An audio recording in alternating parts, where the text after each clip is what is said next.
Today's naturally inspired moment is about a self-loathing, I guess, is the best thing I could come up with talking about it. You know, how a lot of people are self-deprecating, they're always saying bad things about themselves. And, we laugh and we often find those people endearing and whatnot. But there's a consequence to that kind of self-talk, especially if it's constant.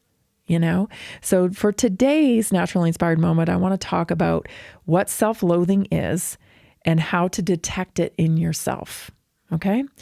Self-loathing is that harsh kind of inner critic that whispers, you're not enough, you're not good enough. It kind of hides under your thoughts, your habits and feelings, and it chips away at your confidence and your health. So awareness is the first step towards your transformation, moving away from this self-loathing, self-deprecating frame of mind. So here are 5 ways to detect it in yourself. Number 1, you are comfortable with negative self-talk. You constantly criticize yourself in ways you'd never speak to someone else. And that's a real key component. If you can, what you're saying to yourself, if you would never say that to somebody else, that's a key there in identifying that you may be stuck in a pattern of self-loathing. So, ask yourself just out, would I ever say this out loud to someone? The second thing is perfectionism. This is a big one. If we're not perfect, then it's not good enough. And unfortunately, when you have that frame of mind, nothing's ever good enough.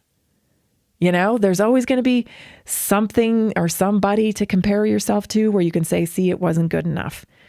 So at that point, it doesn't matter what you accomplish. It never feels good because you're always criticizing yourself. So ask yourself, do I celebrate my wins? Do I dismiss my wins, or do I actually pause to celebrate them? And that comes in the form of doing something physically, like celebrating, giving yourself an experience as a reward for your wins, or also even just what you're telling yourself. And I think both. I think you need to do both. I think you need to, have a train of thought in your mind that's like, you're doing great. You had a great week this week. You did well. You did this right. You did that right. Like, really go through a checklist in your head and then put it in concrete by giving yourself something, an experience, maybe, going somewhere nice to eat where you can get healthy food, or spending time with a friend that you don't normally get to do, or going to, do something that you enjoy. Give yourself that physical reward, but also that self-talk reward as well. I know it feels weird, especially as Gen Xers. We're not used to like all that stuff, That's not how we were raised.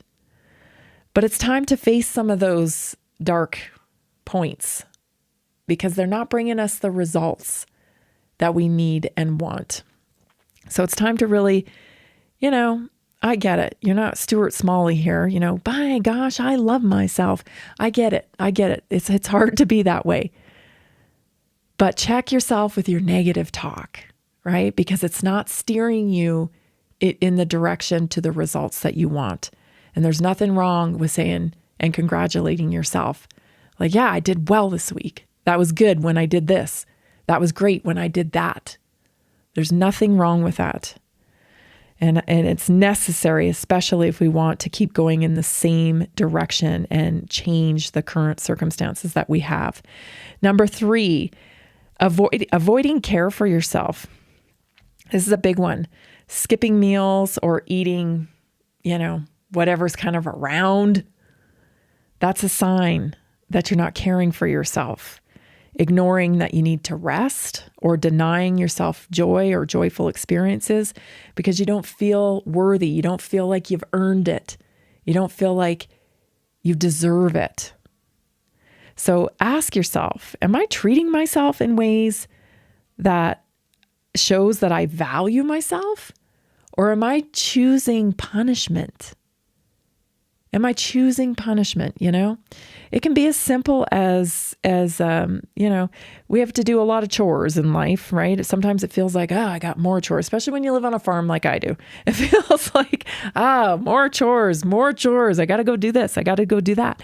But one thing that I like to do is when I have to do things that I'm not too excited about, cleaning out the cat barn or what have you, I pair it with something that I do like to do. So I pair it with listening to one of my favorite podcasts or a book that I've been really wanting to read or listen to. Or I stack it up with something, that I'm going to do right afterwards or what have you, because it's that keeps you going and doesn't make, life such a thing where it's like one work after the next. Because as adults, especially when you have a family and you have responsibilities, your days can look like that pretty fast if you aren't purposeful with building things in that you enjoy. So you can enjoy even the things, that you don't really look forward to. That's real self-care. Or do you punish yourself and get yourself in a space where you're like, I got to do this and just power through and keep doing it without reflecting that you can enjoy some of these things? What about comparison? Comparison and envy. Do you measure your worth against others? And do you always feel like you're behind?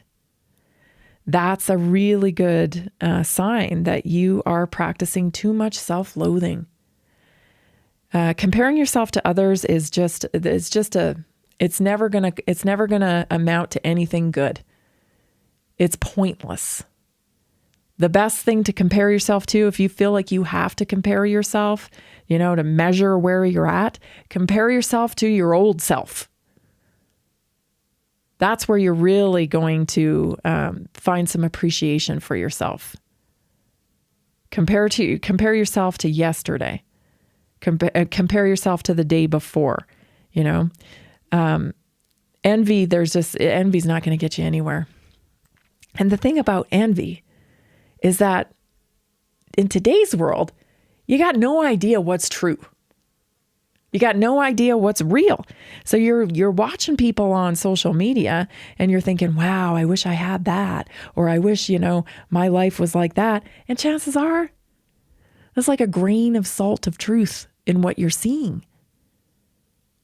Because as long, I've been a human on this planet for 50 years now, and my life ain't perfect. And crap goes sideways on me all the time, That's life. That's how it rolls. So just because you have a nice Instagram and it's perfectly curated and you're showing everybody your highlight reel all the time, I don't really think that they're that much different than you or I. They still get flat tires. Their cars still break down. Their houses still get messy unless they're not living, It's just what they choose to show. And then we're seeing that on a loop, on speed dial, right? One thing after the other and after the other.